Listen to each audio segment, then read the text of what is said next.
Hier, je lisais des articles sur Substack. Je suis tombée sur un article qui s'appelle The Hunger to Be Everything et c'est posté par Audi to a Poet. Je sais pas. En gros, ça parle du fait qu'on peut tout faire, on a plein d'opportunités, on peut devenir ce qu'on veut et c'est vrai. Mais à quel prix? On oublie que trop de possibilités, on se perd. Et je suis vraiment la première à dire, essaye de tout, teste de tout, fais un peu de tout, parce que au moins, tu te trouves.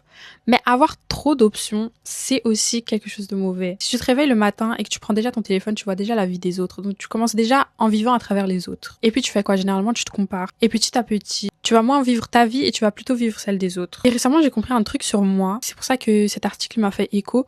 C'est que je suis pas en train d'explorer plein de chemins. Juste, j'en choisis aucun. Je suis entre plusieurs versions de moi-même, mais je n'en vis aucune réellement, quoi. J'ai aucune où je me donne à 100%. Ça peut vite nous épuiser parce qu'on pense qu'on a besoin de plus d'idées, plus d'options, plus de créativité.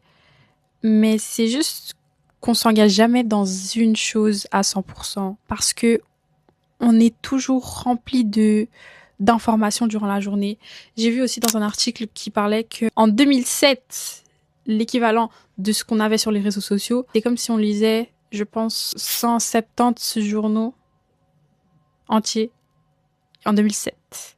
Actuellement, vous pensez c'est combien? Je sais pas, mais beaucoup trop. Je veux plus avoir 300 000 options, je veux me concentrer sur une chose et même si c'est pas parfait, let's go, on try. Si jamais ça va pas, c'est ok.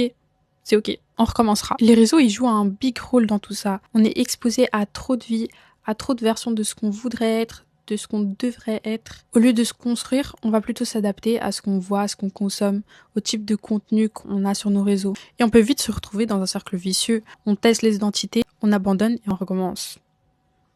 À force, on sait plus qu'est-ce qui vient de nous-mêmes. Donc le vrai travail, c'est de revenir à soi-même. Bye!